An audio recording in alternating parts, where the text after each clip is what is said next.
সুদীর্ঘ দিন ধরে এই দিবস বেসরকারিভাবে পালিত হয়ে আসছে। আমি একটা ছোট্ট ইতিহাস বলি, তাহলে তোমরা বুঝতে পারবে কেন এই দিবসটা পালন করার দরকার।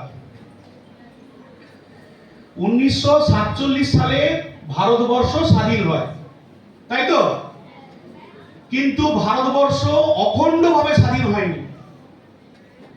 ভারতবর্ষকে খণ্ড করা হয়েছিল।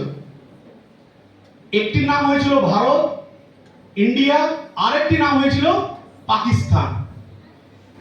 এটা কিভাবে হয়েছিল না, এখানে এইভাবে ধারণা করা হয়েছিল যে হিন্দু মুসলিম যেখানে যত বেশি আছে সেইভাবে ভাগটা করা হবে।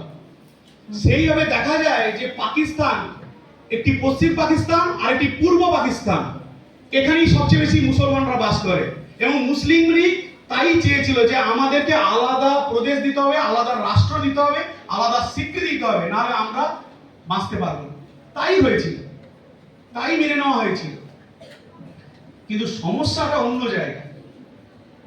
সমস্যাটা হচ্ছে এই যে এই ভাগের পরেও মুসলিম লীগ সন্তুষ্ট ছিল না। তারা চেয়েছিল পশ্চিমবঙ্গকেও এই পাকিস্তানের সঙ্গে জুড়ে দেওয়া। এবং সবচেয়ে বিস্ময়কর তথ্যটা জেনে রাখো, এটা মনে রাখবে, এটা কখনো ভুলবে না, তোমাদের সারা জীবন কাজে লাগবে। যখন পাকিস্তান দেশটা গঠিত হলো, তখন প্রশ্ন হলো যে পাকিস্তানের রাষ্ট্রভাষা কি হবে। এবং সচরাচর আমরা যেটা জানি, যেখানে মানুষ বেশি যে ভাষায় কথা বলে সেটাই রাষ্ট্রভাষা হওয়া উচিত, গণতন্ত্রের তাই নিয়ম। এবং সবচেয়ে আশ্চর্য, পাকিস্তানের সর্বাধিক যে মানুষ কথা বলে সেই ভাষাটার নাম হচ্ছে বাংলা। কত শতাংশ? 54%। কিন্তু মোহাম্মদ আলী জিন্নাহ বললেন যে না, বাংলাকে রাষ্ট্রভাষা করা যাবে না পাকিস্তানে। একমাত্র যে ভাষাকে রাষ্ট্রভাষা করতে হবে সেটা হচ্ছে উর্দু। সেটা কতজন কথা বলে? মাত্র 3%। অর্থাৎ 100 জন লোকের মধ্যে 3 জন সেই ভাষায় কথা বলে, সেটাই বলছে রাষ্ট্রভাষা করতে হবে। ভাবতে পারো, এই ধরনের একটা অরাজনৈতিক, অসৌজন্য কাজ করছে। এর প্রতিবাদ করে সবার আগে সে হিন্দু মুসলিম নির্বিশেষে সবাই প্রতিবাদ করে এই মোহাম্মদ আলী জিন্নাহর বিরুদ্ধে। কিন্তু এই যে ক্ষমতা যার হাতে থাকে তার শাসনই চলে। শেষ পর্যন্ত পূর্ব পাকিস্তান এবং পশ্চিম পাকিস্তানের রাষ্ট্রভাষা উর্দুই হয়।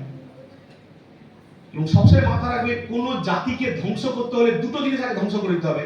এক, তাকে মাটি থেকে উৎখাত করে দিতে হবে।